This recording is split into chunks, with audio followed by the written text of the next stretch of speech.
Welcome into Outkick the Show. I'm your fearless leader, Clay Travis. I hope all of you are having fantastic Tuesdays wherever you may be across this great country or this great land. A lot of optimism raining down every single day now as the Corona Bros are in a full-on retreat. They are running, it's a rear guard action. They're pretending that they didn't say the things that they said. They're retreating into their caves, into their basements, where they can go and share all of the fear porn that they have decided to embrace. So here is something that I'm going to keep reiterating because I think it's important and you guys can pick up on it. The blue checkmark loser brigade is going to have a real decision to make here in the next days and weeks and certainly months ahead. They have two options. They can either, one, acknowledge that the fear porn that they shared, claiming that 2 million people were going to die, was wildly inaccurate and irresponsible to have distributed in the fashion in which they did. This is the blue checkmark brigade, the everything is awful, the world is going to burn brigade. They have to acknowledge that all of the data that they shared from all of these studies, all these models that projected that millions of people were going to die, they're either going to have to acknowledge that all those are wrong, or they are going to have to give Donald Trump credit for saving millions of lives. And I love the mental collapse that is going to put them in, the logical trap that they have painted themselves into. Think about it for a minute. Either they have to acknowledge to all of their audience that the models they shared claiming that 2 million people were going to die, over 2 million people were going to die, either they have to acknowledge that that was wrong and that they scared everybody to death for no reason, okay?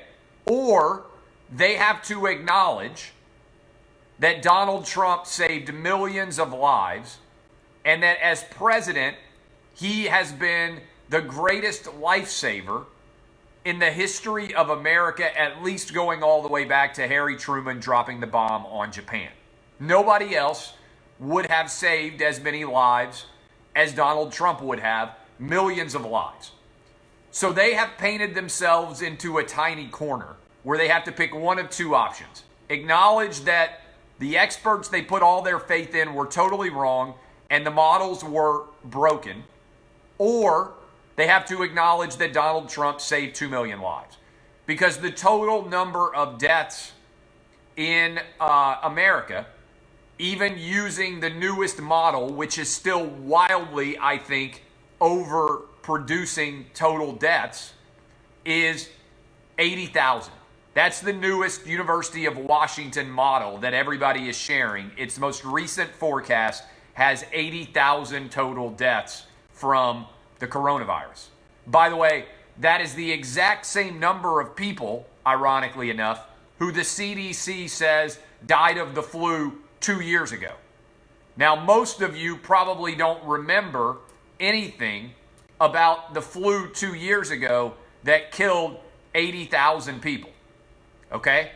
Most of you don't remember that at all because it didn't receive any attention. We didn't shut down the country. We didn't cancel a single event. And 80,000 people died. And as a result, you start to look at all of the data, and there are two pathways that you can take. You can take if we hadn't acted, we would have had 2 million plus deaths, and therefore all those models were accurate.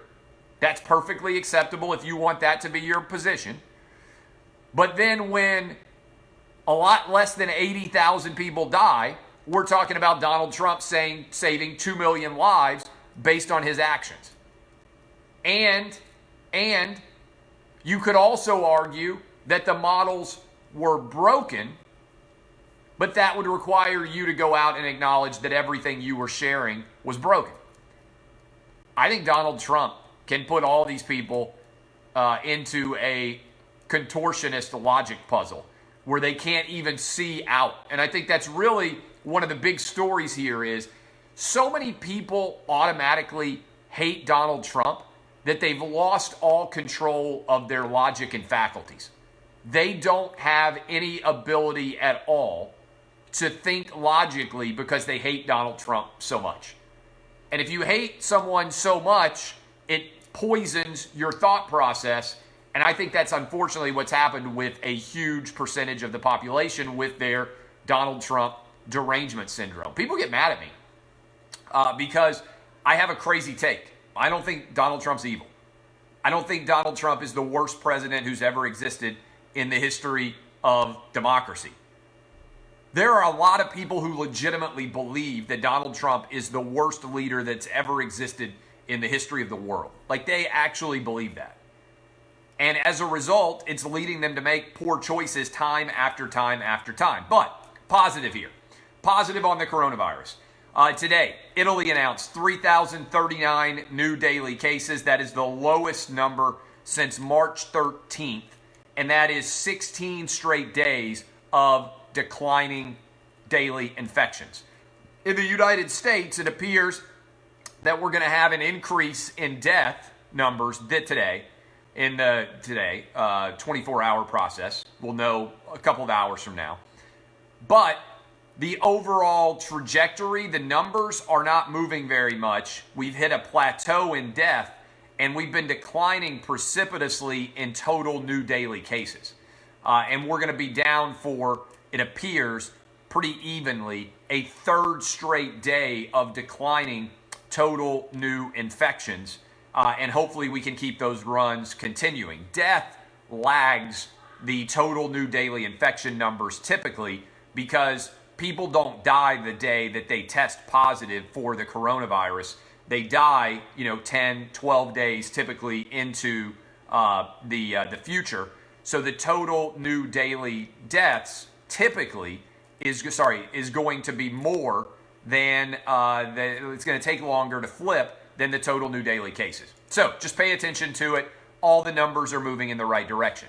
And the reason why all of the numbers are moving in the right direction is because we are kicking the coronavirus's ass, as I told you we would do. And as a result, we are off and rolling.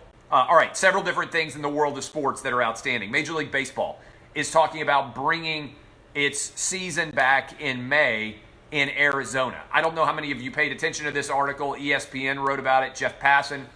Basically, all of the teams would relocate to the Phoenix area. They would be put in a quarantine area there, basically like a bubble designed to keep everybody healthy. 10 different fields, including the Arizona Diamondbacks Stadium. They would play there, and that's where they would start the season. That's where they would also have spring training to recomplete spring training.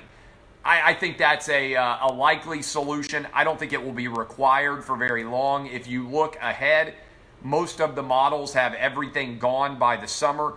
I think by July we could have the teams going back to play in their normal stadiums or in their normal cities. And if we start to do that, I don't think it would be that long. I think by August or September, you could talk about crowds being back for Major League Baseball games again. I think that's the direction that we are headed.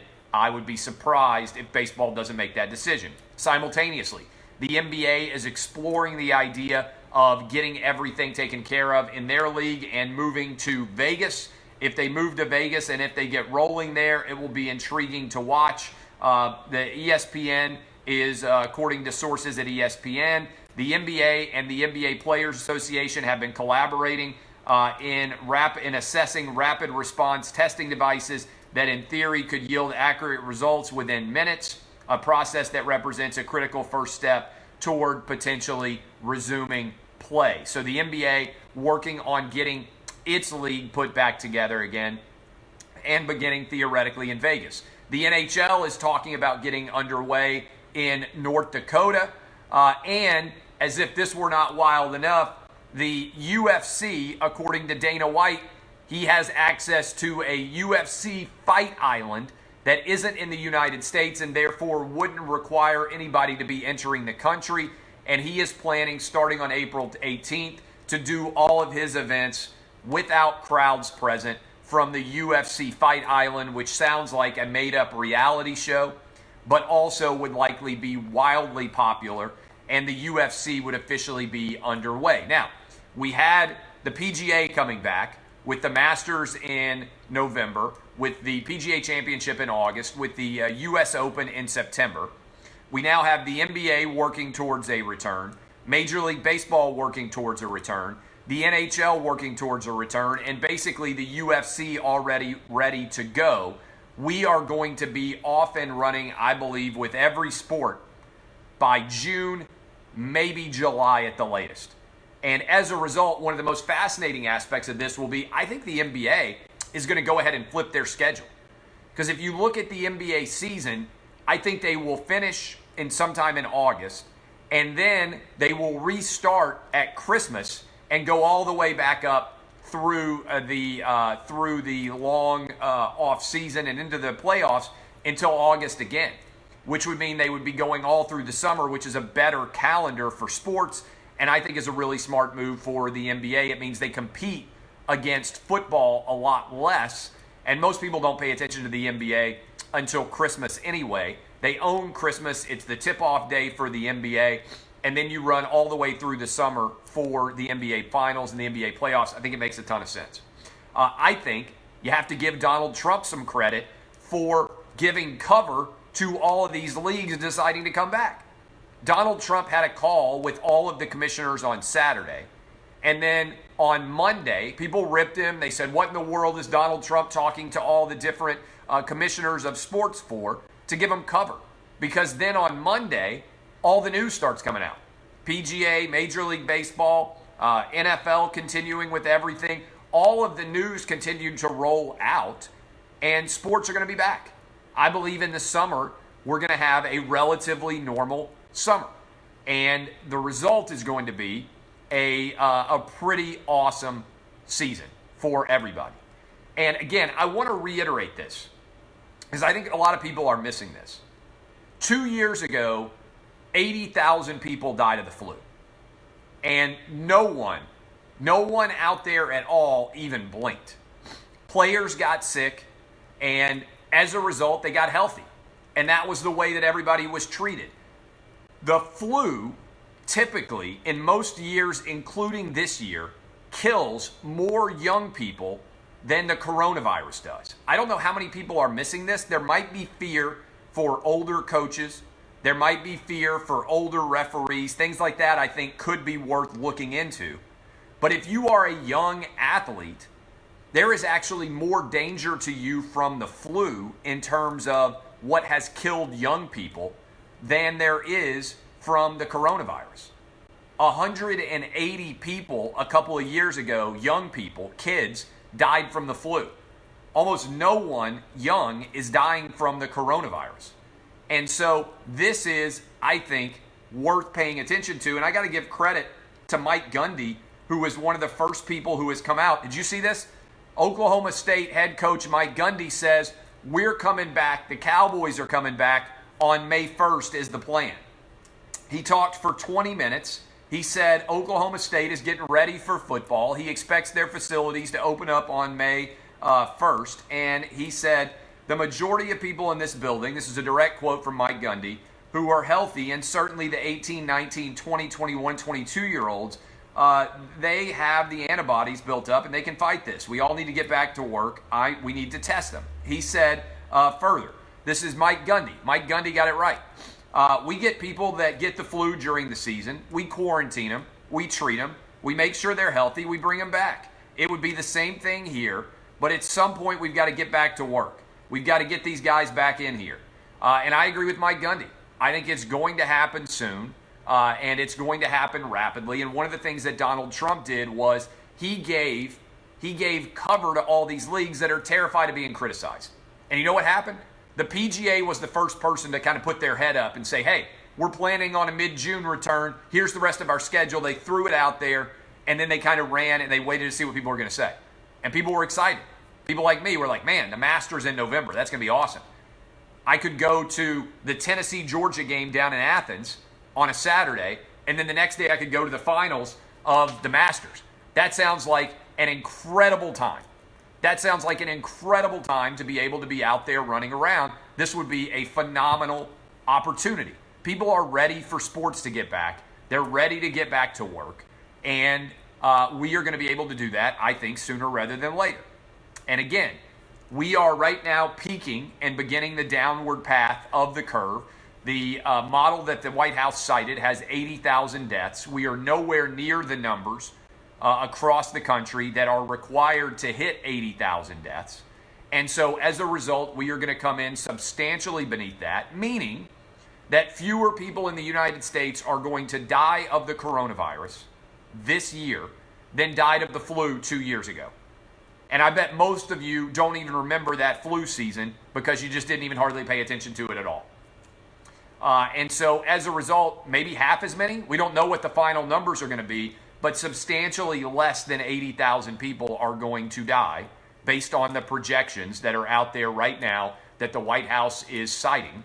And so it's going to be intriguing to actually check it out and see how well we do. And then again, I just want to bring you back to the question that I would love to see an answer from all the blue checkmark Twitter brigade who were convinced that doom and gloom and death was going to descend upon all of us. All of those people who said that 2 million plus people were going to die, are they going to acknowledge that their models were wrong? Or are they going to give Donald Trump credit for saving 2 million lives? Because they have to pick one or the other.